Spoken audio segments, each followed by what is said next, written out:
Lá vem eles de novo. Olha só que absurdo. Estamos de volta com mais um Planeta Rússia Podcast. O podcast oficial do Guia da Copa do Mundo Rússia 2018, realizado pelos alunos da Universidade Positivo. Eu sou o Lucas Jensen. E no programa de hoje, falaremos sobre o Grupo H, o último grupo da Copa do Mundo, que conta com Polônia, Senegal, Colômbia e Japão. E como sempre, estamos aqui com os nossos queridos comentaristas, Pedro Lucena. E aí, pessoal, a Polônia é minha seleção queridinha dessa Copa. Olha só, temos uma declaração de amor, Matheus Bueno. E aí, galera, e na segunda participação de Senegal em Copas do Mundo, o que podemos esperar de Sadio Mané e companhia? Tomara que ele não seja um mané, né? Bruno Santoni. Fala, galera, e será que vamos ter o Waka Waka nessa Copa? Essa foi profunda, né? E temos também no grupo a seleção do Japão. Será que eles vão ser os super campeões desse grupo? Vamos! Bora pro jogo? Começando aqui com a seleção da Polônia. A seleção da Polônia, teoricamente, é a favorita do grupo, mas ela tem um pequeno problema que é o chamado Leva mais 10. Né? O Lewandowski, a 9 a faixa da seleção, foi o artilheiro das eliminatórias com 16 gols. E essa seleção tem uma pequena dependência desse jogador, né, Matheus? Vem mostrando aí uma grande dependência mesmo, se você olhar até na classificação da Polônia nas eliminatórias. Além deles terem feito uma grande campanha, o Lewandowski se destacou muito. Ele até bateu o recorde de artilharia nas eliminatórias com 16 gols. E ele vem mostrando uma consistência e liderança muito grande no elenco ali, né? E a Polônia volta para uma Copa depois de 12 anos, Pedro. Você acha que essa seleção,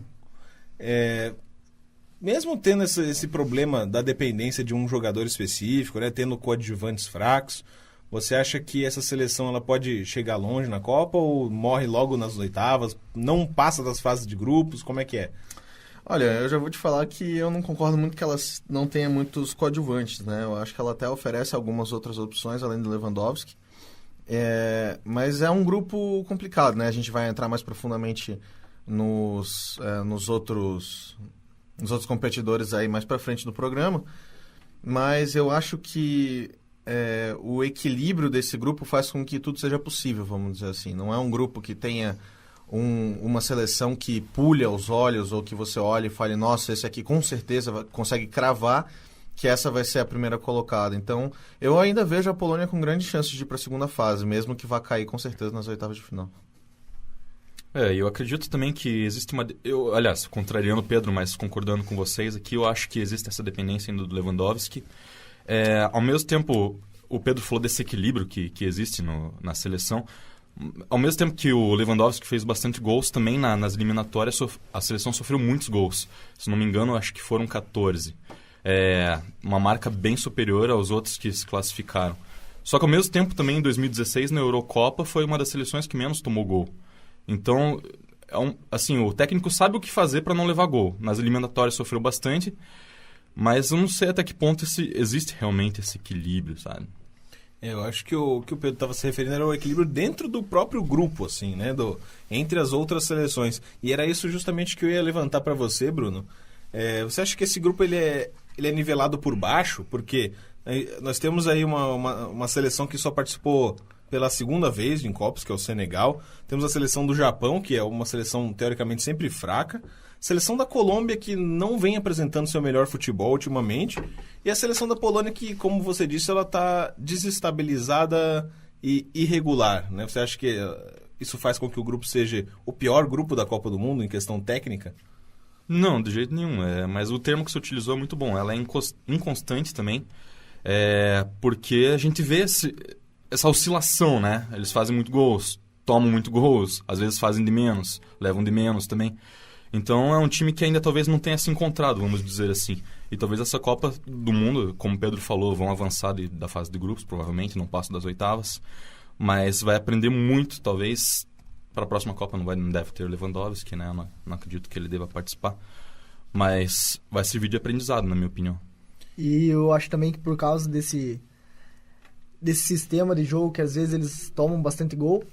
O treinador até vem tentando adotar um sistema novo, que é um sistema que você gosta, que é com 3 zagueiros.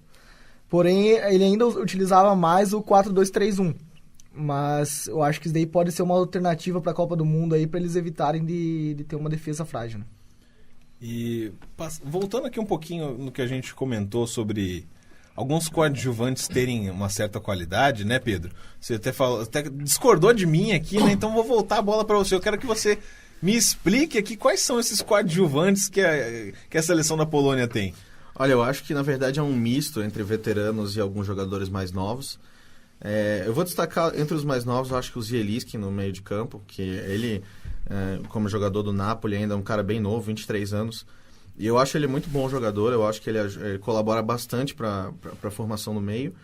E os veteranos que, na verdade, depende do dia que eles sejam bons, mas tem vezes que eles conseguem apresentar um futebol, né?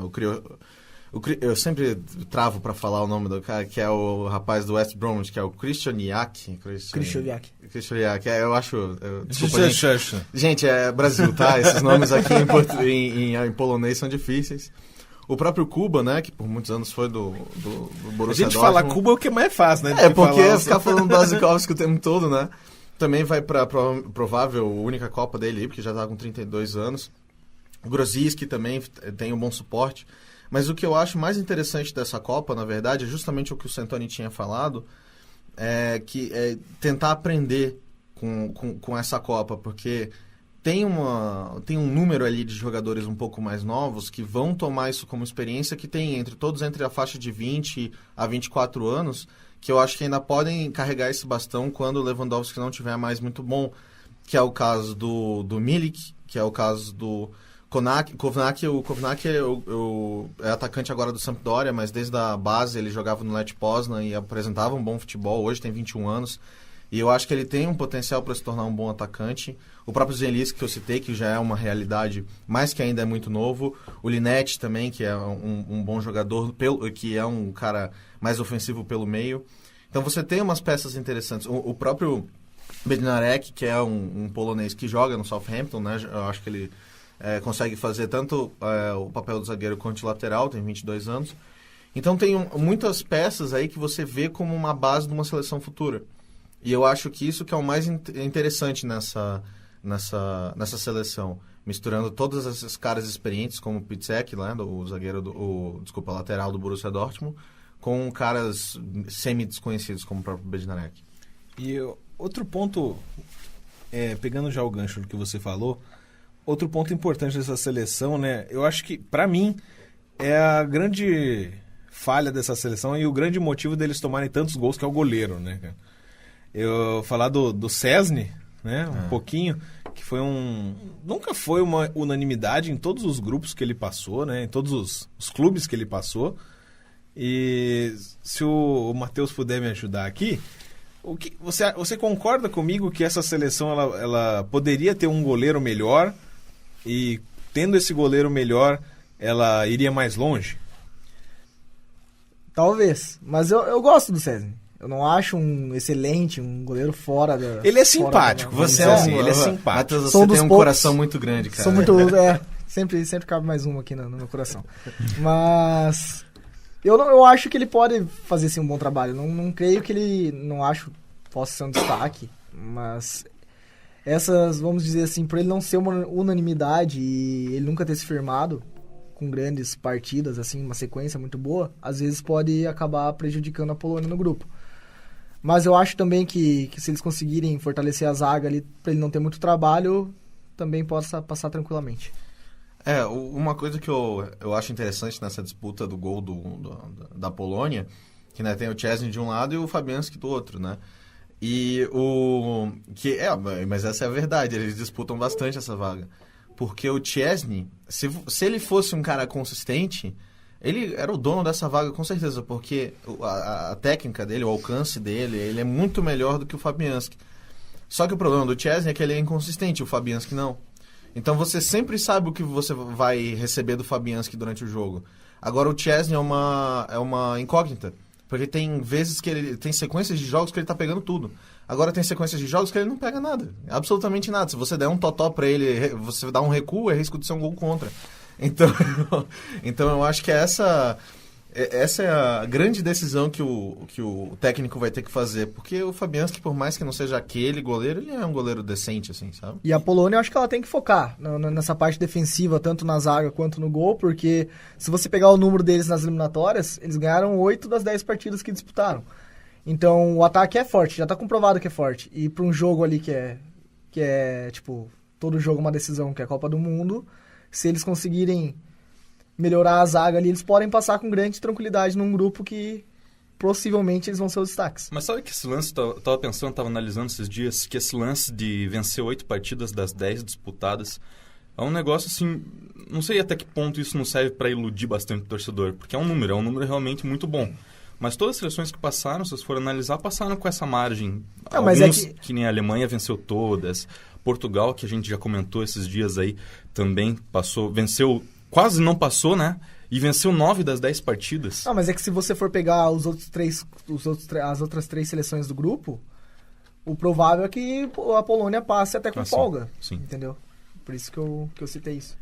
Então, a seleção da Polônia, o problema dela realmente é a parte defensiva, com o Szczęsny não honrando a camisa que era do Boruc, né? O grande goleiro do Celtic, do nosso querido Bruno. Do nosso querido Pedro Lucena, né? É isso mesmo, o Boruc era um goleiro muito bom na sua época, mas hoje em dia já tá no final de carreira, então não tem mesmo como ser convocado para essa seleção. Só uma curiosidade, eu acho que é a última, não sei como é que a gente tá de tempo aí para encerrar a seleção da Polônia, mas para os torcedores brasileiros tentarem se familiarizar com alguém, o terceiro zagueiro dessa seleção é o Thiago Sionek. O Thiago Sionek, que é naturalizado polonês, né, mas é aqui de Curitiba, que começou inclusive jogando no famoso Vila Auer. É, rapaz. E aí de lá passou pelo Cuiabá, pelo Bragança, pelo CRB, e depois logo cedo, acho que em 2008, alguma coisa assim, já foi para Polônia. Então desde então jogava ficava revezando entre o futebol italiano e o futebol polonês. Acabou se naturalizando para conseguir essa chance de jogar futebol internacionalmente. E é sempre convocado, é uma convocação consistente nessa seleção polonesa. Então tá aí o fun fact do Thiago Sionek. E o planeta Rússia também é cultura, não é mesmo? Vamos mudar agora de continente, né? Vamos passar para a seleção do Senegal. Seleção do Senegal que vem pela segunda vez em participações na Copa do Mundo. Você pode lembrar daquela seleção de 2002 que chegou até as quartas de final, né? Fez um belíssimo trabalho. Inclusive o técnico dessa seleção, dessa Copa, era o capitão daquela seleção de 2002, se eu não me engano. Né? Exatamente. E hoje a seleção ela tem uma geração inspirada naquela seleção, podemos dizer, né? E Matheus Bueno. Temos aqui nomes de peso no futebol mundial, nomes valorizados como Koulibaly, Gueye, o Sadio Mané, que é o principal jogador. Vamos começar já quente aqui no grupo, na seleção de Senegal. Qual que é a principal diferença dessa seleção para a seleção de 2002? Então, eu acho que assim, a seleção desse ano, eu acho que ela conta muito com o destaque principalmente do Mané, que ele vem de uma grande temporada no Liverpool. Em 2002, o grande destaque era o meia ali, que era o Cissé, que era que hoje é o técnico e na época era o capitão da seleção. Eu acho que pode ser sim, o Mané é uma grande diferença ali, que não mesmo tendo um destaque chegando até as quartas em 2002, eles não tinham um jogador na altura que era o Sadio Mané. E eu acho que isso pode pesar muito, além do Baldé lá também, que joga no Mônaco, que pode ser um destaque nessa Copa. Eu acho que também tem alguns fatores que a gente pode destacar como bem comuns entre as duas seleções, tanto a de 2002 quanto a de agora de 2018. E eu acho que isso é a velocidade. Uma seleção extremamente rápida e isso oferece sempre muito perigo para qualquer adversário ainda mais um grupo que tem outras seleções que tem uma zaga mais lenta ou mais precária, até como a gente acabou de comentar com a Polônia. Então isso oferece uma grande oportunidade para essa seleção do Senegal tentar surpreender um pouco mais aí a expectativa que todo mundo está traçando para ela. E pegando esse gancho da velocidade da seleção do Senegal, né, Bruno? A gente estava comentando na seleção anterior que a Polônia tem uma defesa fraca, né? Tomou vários gols nas eliminatórias e o Mané tá cansando de fazer gol lá pelo Liverpool, né? Você acha que ele Senegal pode complicar a vida de favorito da Polônia nesse grupo aí? Como favorito não, mas eu acho que arrisca até tirar uns pontos e quem sabe se classificar aí para o mata-mata. Não vai alcançar o mesmo feito de 2002, é claro, quando eles foram para as quartas. Mas tem outro jogador aí que a gente não comentou até agora, que é o Niang, né? Que é do Torino. Ele também joga muita bola. Então é uma seleção bastante ofensiva, né? Diferente das outras seleções De mais bastante fracas. força física também, né? Eles são, esses negros maravilhosos. Outra seleção de comentar? negros maravilhosos. O que eles comem, né, gente? Não perca no Globo Repórter. Não, e eles têm um sistema de jogo muito bacana aí, com três atacantes muito bons. Quer dizer, muito bons não, né? Tem Mas um muito bom, tem um né? que é muito bom e dois que servem aí, né? Mas eu acredito aí que Mané talvez deixe um pouco a desejar, porque ele não tem toda aquela galera servindo ele, ainda tem isso. Mas ele, como no individual, também é fora de série, mas também não dá pra se esperar tanto, como a gente tá criando essa expectativa dele. O do Mané, eu acho que é importante lembrar também que além dessa velocidade que ele tem, o destaque que ele tá tendo no Liverpool, ele tá numa idade ali que ele pode estar no auge da carreira dele, que ele tá com 25 anos e que ele pode estar pronto para fazer, possivelmente, a competição mais importante da carreira Acabou dele. de fazer 26, inclusive. É? Uhum. Olha só, a gente está ligado na data de nascimento dos nossos atletas. Esqueci que temos Wikipedia no nosso lado. E eu concordo com vocês, eu acho inclusive que essa seleção é bem interessante, não só pelo protagonismo do Mané, mas pelos coadjuvantes também. A gente tem outros jogadores ali, o Soul no ataque, o próprio Balde, que já falaram, né? E um jogador que eu acho muito interessante, que é o Mame Diouf, né? Ele é um jogador, na minha opinião, ele é muito subestimado. Eu queria saber de você, Pedro. Você acompanha também o futebol da Inglaterra, né? Então, o Diouf na Premier League ele já passou por alguns clubes, mas ele não tem aquele futebol de encher os olhos, mas ele é um jogador muito útil, né? Ele é um jogador que briga lá na frente, faz seus golzinhos, mas o mais importante, né? Ele é aquele atacante moderno que volta para marcar, inclusive ele está sendo utilizado na ala direita várias vezes, né? Isso é até uma decisão surpreendente, na minha opinião, usar ele numa ala direita. Olha, eu acho que o Mame Diouf, ele jogou muito tempo no no Hannover 96, né? Lá da Alemanha. Olha, eu acho que com tantas opções no ataque, eu acho que eu não usaria tanto o Mame Diouf assim. Por mais que ele seja competente, que ele consiga segurar muito bem a bola, né? Ele consegue, por exemplo, assim, final de jogo. Você está precisando manter a bola no seu campo de ataque e tudo mais. Aí, nesse caso, você coloca o Diouf por causa da força física dele, a habilidade que ele tem de contenção e esse famoso volta para marcar. Então, assim, eu acho que ele é o tipo de cara que é uma excelente opção para o final do jogo, né? Quando o Senegal tiver com os resultados aí a favor dele. Mas eu acho que o Soul, o próprio... Ele é muitas vezes esquecido, mas o Maniasse, que é um atacante que está no Everton, infelizmente está encostado no Everton, porque ele é melhor do que o desempenho no clube, do que o que ele apresenta no clube indica, que ele é um jogador muito bom, mas infelizmente mal gerido por 3 técnicos em sequência, basicamente. Então, assim, ele e o Soul, eu acho que eles são melhores opções, incluindo até o Balder, né, mais para o centro da grande área. E o que eu gosto também de toda essa riqueza no ataque do Senegal é que todas as posições ali você tem bons substitutos, entendeu? Então, se algum cansar, vai entrar alguém do banco que consegue fazer aquela função e não deixar um vazio, vamos dizer assim. A queda técnica não é tão grande, claro, com exceção do Mané. Então, mesmo assim, eu acho que a seleção do Senegal ainda vai um pouco além disso, porque ela tem bons meios de campo. Assim, né? Nenhum também é de encher os olhos e falar, nossa, mas que salvador da pátria. Não é nada disso. Mas você tem o Kouyate, você tem o nosso querido Idriss Gueye, que também é do Everton, e ao contrário do Niasse, o Gueye vem fazendo um trabalho fantástico no Everton. Inclusive, duvido que ele fique para a próxima, porque eu acho que ele deve ir. Divide com o Kanté o espaço de maior ladrão de bolas da Premier League. Né? O Gueye é fantástico, eu gosto muito dele. Aí você tem alguns caras que têm uma qualidade mais limitada, mas que ainda conseguem fazer um trabalho decente. E eu acho que vale a gente destacar também, como promessa jovem dessa seleção, o Assani Diosé, que um meia de campo ali do Saint-Étienne. Tem aparecido algumas vezes pelo clube, e isso é bom, porque ele só tem 20 anos, né? Então você tem um atleta de 20 anos que já consegue jogar profissionalmente sem ficar destoando do resto do time, é um bom sinal. E você já levar ele para essa Copa talvez dê uma experiência legal pro cara.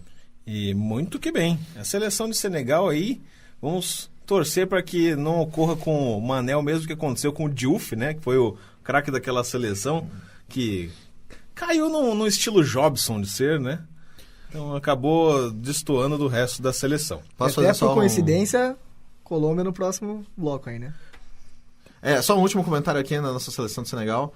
É que, cara, a defesa, não a defesa, né, a zagueiro e tudo mais, mas o indivíduo que estiver dentro desses gols aí, dentro do gol, é difícil aí, porque não tem nenhum goleiro decente nessa seleção. Então eu acho que só indicar que, pra mim, esse é o maior problema dessa seleção. Chuta que é gol, basicamente. tudo que é bom chega na metade, né? Vamos para o nosso intervalo. E ficamos aqui com os nossos patrocinadores, entre aspas. Já voltamos.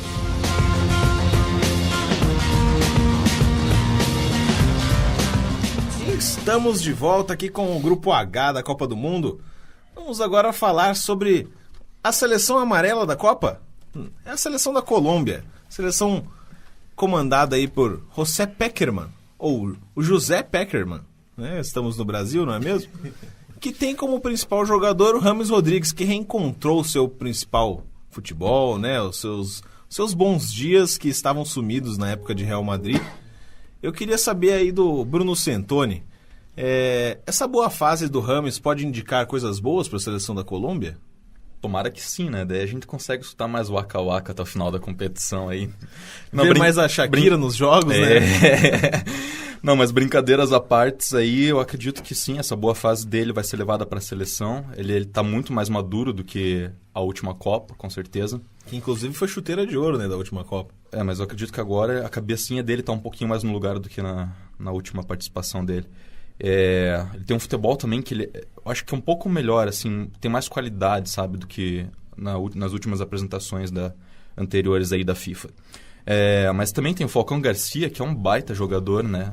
Acho que ele foi convocado agora, né? Não sei, a convocação saiu recentemente. Falcão Garcia, também o Ospina, que é outro jogador aí muito importante, são estrelas, né, dessa seleção da Colômbia. Apesar de questionado, né, o Ospina vem fazendo um bom trabalho. Mas eu acho que é um jogador importante, bastante decisivo, inclusive. E é isso aí, na realidade, tem um sistema de jogo bastante legal que privilegia só um atacante, né? Mas eu acredito que essa seleção vai dar o que falar ainda. Você levantou uma dúvida aí que eu tenho, que é sobre o Falcão, né? Eu tenho uma dúvida sobre o rendimento dele. Ele é um jogador que, ao longo dos últimos anos, vem destoando um pouco o tanto que ele é irregular. Mas ele vem recuperando o futebol dele nas últimas temporadas, né, Matheus? Ele vem de uma grande temporada do Mônaco, voltando a ser aquele goleador nato que foi antes da lesão que ele teve. Aquela cabeçada letal, né? E eu acho que ele pode ser um diferencial nesse ataque ali, junto com o James, né? Mas vamos ver o que a gente pode assistir nessa Copa do Mundo da seleção do Seu Zé. Acho que podemos chamar ele assim, né? Seu Zé. Mas acho que ele pode fazer uma grande dupla ali no ataque. Tem que ver o Theo Gutierrez, que veio numa crescente alguns anos atrás, ele teve uma queda, que eu não sei se vai ter o mesmo rendimento para fazer uma dupla com o Falcão, mas Falcão e James provavelmente serão os dois destaques da Colômbia. Uma outra opção que você tem, que também sofre com muita inconsistência, na verdade, né? É o Baca, né, pro ataque. E além deles, você tem um reserva que tem uma certa qualidade, que é o Luis Muriel, né? O Muriel, que é do Sevilha, consegue fazer boas partidas às vezes, esse é o problema. Não é um jogador que é muito constante. E quem sabe até mesmo o próprio Borja aqui do Palmeiras, né? Às vezes, né? Dá uma loucura aí no Peker. O Seu Zé não tá louco, não. Na verdade, eu não sei nem se o Borja vai pra Copa, né, cara? É muito difícil, né? Mas só citando como uma opção de ataque aí, mas... tem o Cardona também, que joga no Boca Juniors. Que pode, eu acho que mais fácil ele ser convocado do que o... Mas também o Cardona já tem joga seus mais 712 já é um anos, bem né? mais experiente. Só que Só que Cardona. muito se fala desse setor avançado, né? O problema da Colômbia não vem a ser esse, né? Quebrar a cabeça lá para colocar um jogador ou outro, eles ainda conseguem, né? Decidir quem que vai lá na frente. Mas o problema deles está na defensiva, né? Porque só tem jogador velho, vamos dizer assim, com uma certa idade, que foi o que dificultou bastante eles nas eliminatórias, né? Porque foi bastante difícil para eles se classificarem, inclusive. E esse é um dos maiores problemas deles, inclusive, aí, que estão bem claros, realmente. Inclusive o ataque consegue fazer gols, né? A gente tem várias opções ali, mas a defesa toma muitos gols. Muito gol. E até foi por causa disso que ela teve uma certa dificuldade em se classificar nas eliminatórias, né? Mas o sistema ali, eu gosto da seleção jogando num 4-4-2, né? Com Falcão e mais um ali no ataque, né? A gente nunca sabe qual que está em melhor fase. E temos um jogador pelo lado que está fazendo boas temporadas com a camisa da Juventus, que é o Quadrado, né? Boa temporada, né? Ele tá só uma temporada lá. Mas ele tem um temperamento difícil, né, Matheus? Ele reclama, ele faz falta, toma cartão. Isso aí pode prejudicar a seleção, né? Esse é o grande problema do Quadrado, né? Ele vem tendo bastante destaque na Juventus, como jogador de grande velocidade pelas pontas, mas ele tem que melhorar essa parte da cabeça dele. Se ele melhorar isso, acho que ele pode ter um destaque junto ali no meio de campo. Mas assim, voltando um pouco ali, temos a primeira... primeira polêmica, que eu não concordo com o que o Santoni falou sobre a zaga. Eu não acho que é uma zaga... A dupla de zaga ali eu gosto. Já as partes das laterais aí é outra conversa, mas eu acho que o Mina ali, que é um jogador que vem numa crescente muito grande mesmo, na primeira temporada do Barça ele não teve sequência de jogos, mas eu gosto muito do Mina, pelo trabalho que ele fez no Palmeiras. Eu acho um zagueiro muito promissor. Tem o Zapata, que joga no Milan, mas também tem o Sanches, que vem fazendo de vez em quando um bom trabalho no Tottenham. E eu acho que isso daí pode ajudar, sim. Eu acho que é mais por falta de encaixe no sistema de jogo.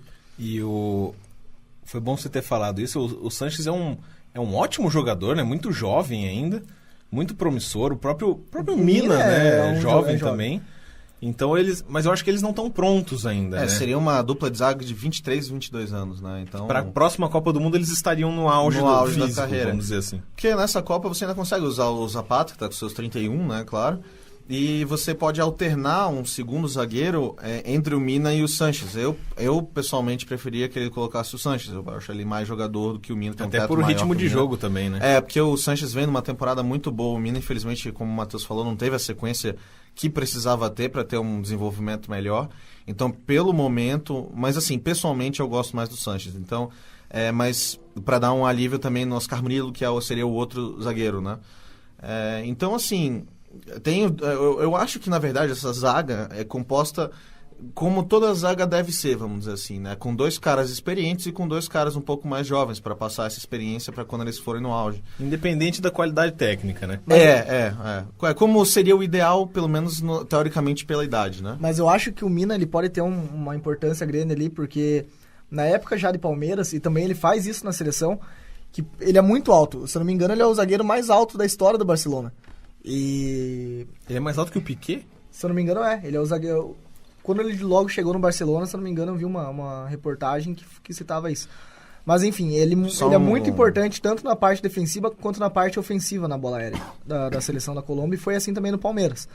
E eu acho que ele também... Teve um jogo, se eu não me engano, da Colômbia no ano passado, que ele chegou a fazer 2 gols, se eu não me engano. E eu acho que isso pode ser uma ajuda para colocar ele entre os 11 que comecem a partida. O Mina tem 1,95 de altura. Ele é mais alto que o Piqué. Para terminar aqui a seleção da Colômbia, eu tenho uma pergunta para você, Pedro. É com Quadrado que chuta? Nossa. Ai, meu Deus do céu, eu não estava esperando por essa. Não estamos em um bom dia. Vamos acalmar e passar para a próxima seleção, porque nosso comentarista ficou sem palavras. Temos aqui, por último no grupo, mas não menos importante, a seleção japonesa. Seleção do Oliver Tsubasa? Né? Não, é a seleção do técnico Halilhodžić, né? Que acabou pegando essa seleção num momento difícil, numa reformulação. Não convocou alguns dos medalhões, vamos dizer assim, né? Honda, Kagawa, Okazaki. Então, é uma equipe envelhecida que está tentando se rejuvenescer, mas chega para a Copa fraca, né, Pedro? Não é uma seleção muito forte, né? Tem poucas opções que tem qualidade técnica, e quando tem essa qualidade técnica tem esse problema com o técnico. Mas olhando friamente como estão distribuídos, como está distribuída a força pelos setores, você tem o Honda, que já não é mais o jogador que era antes, ele teve Inclusive, uma queda... não se sabe se ele vai ir pra Copa, né? Porque ele... mas assim, o Honda, apesar dos pesares, ele é um excelente bola parada. Eu acho que isso pode ajudar muito o Japão, mesmo que a qualidade dele já não seja a mesma. Aí você vai Claro, tem o clássico, o Okazaki, que é um excelente atacante.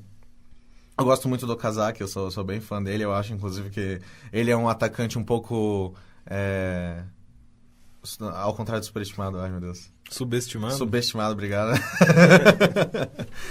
E aí você tem alguns caras assim que são competentes, mas não são o craques nem nada do tipo, que é o Osako, que agora foi rebaixado com o Colônia, mas que fez alguns golzinhos interessantes. Mas os meus olhos não se encheriam para ver ele jogando bola. O Hasebe ali no meio de campo, que já tem 34 anos, eu acho que é o cara mais experiente de toda essa seleção. Mas o técnico colocou o Morioka ali no meio para servir como suporte técnico, inclusive preterindo o Honda em relação a ele. Pois é, o Morioka, eu acho até interessante a escolha dele, porque né, ele já tem seus 27, 28 anos, não lembro exatamente a idade dele. E ele nunca tinha sido convocado até o técnico resolver que não gosta mais do Honda e decidir tentar alguma coisa nova. Mas assim, o Morioka, por mais que tenha sido chamado para a seleção nacional, não é um cara que você possa confiar um jogo de Copa na mão dele. Então, é muito questionável assim, essa seleção do Japão. Para mim, infelizmente, eu gosto muito assim, da história, do desenvolvimento da seleção japonesa, principalmente nos últimos 15, 10 anos. Mas, infelizmente, eu vejo essa como a seleção mais fraca desse grupo. E passando a bola aqui para o Bruno Santoni, seleção japonesa, como disse o Pedro, ela tem uma história recente muito legal, né? No trabalho de base, no incentivo ao futebol que não era tão praticado assim no país. Inclusive o Zico teve um trabalho muito importante lá no Japão, né? E eu queria saber de você, Bruno, se o Zico ficaria orgulhoso dessa seleção. Porque ele treinou, né, a seleção do Japão na Copa de 2006? Eu acho que foi 2006. Copa de 2006, né? Quase isso. Mas eu queria saber qual seria o... Se o Zico tivesse aqui agora, falando da seleção do Japão, o que ele falaria? Ele falaria que ele gostaria de treinar a seleção do Japão. Né? Com certeza. Porque o técnico que é hoje o técnico do Japão, ele é tão polêmico quanto eu, né? Então... Nossa, olha só! A gente esqueceu de outro nome aí. Outro corte que ele fez foi o do Kagawa, né? Um jogador muito importante o principal jogador. Foi uma Kagawa dele ou não? Hoje tá difícil aqui, pessoal. Mas... muitos cortes, então, nessa seleção, sabe? Muitos ídolos que são cortados. É como se tirassem hoje o Neymar. Ou como se o Tite não escalasse o Neymar, sabe? Não tivesse nem convocado ele para a seleção. Um país inteiro revoltado e contra o técnico. E o Galinho fez sua história lá, então ele é muito querido por todos os torcedores da seleção. Não só da seleção, né? Mas pelo mundo todo, digamos assim. E com certeza ele gostaria de estar treinando essa seleção. Ou não, né? Ou não, né? Porque a seleção Ou não, também ele tá bem lá no esporte interativo, né? Deixa ele fora dessa marimba aí. Prefiro o René Simões. Um técnico que trabalha mais com motivacional, digamos assim. Falando em René Simões, né? Vamos passar aqui pro Matheus. Todo mundo já falou... Tudo a ver, né? Podcast um monstro. Planeta Rússia. Planeta Rússia e você. Tudo a ver, né? Não é verdade? Passamos aqui pro Matheus. Pegando essa... Todo mundo já falou a sua opinião sobre a seleção japonesa, né? Mas nos últimos anos a seleção teve jogadores até míticos, né? Vamos dizer assim, tipo Nakata, Nakamura, que tiveram grande... Não tão destaque em relação a títulos, mas com relação ao gosto popular, assim, né? As pessoas gostam bastante, tem bastante estima pelos jogadores japoneses. Essa seleção não tem nenhum jogador carismático, assim, né? Que tenha alguma característica especial.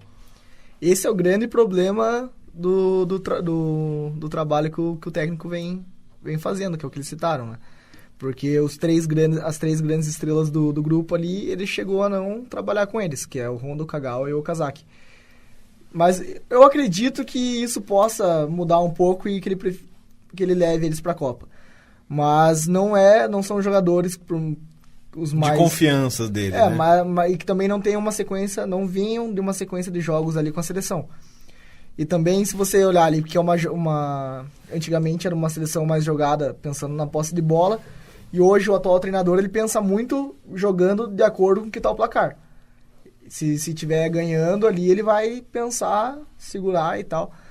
E são jogadores que podem fazer a diferença. E você precisa desses jogadores para ter uma ideia melhor, querer e ter mais vontade nessa Copa do Mundo para chegar longe. Eu acho que isso pode ser essencial também. Só resgatando ali a informação que a gente estava querendo, o Zico treinou em 2006, sim, a seleção japonesa, e que foi quando ela apresentou um dos desempenhos mais fracos em Copa do Mundo, juntamente, quase empatado com a Copa do Brasil, onde nas 2 edições ali empatou uma e perdeu as outras 2 partidas dentro do grupo. Ou seja, nem com Zico a seleção japonesa consegue ir para frente. É isso mesmo.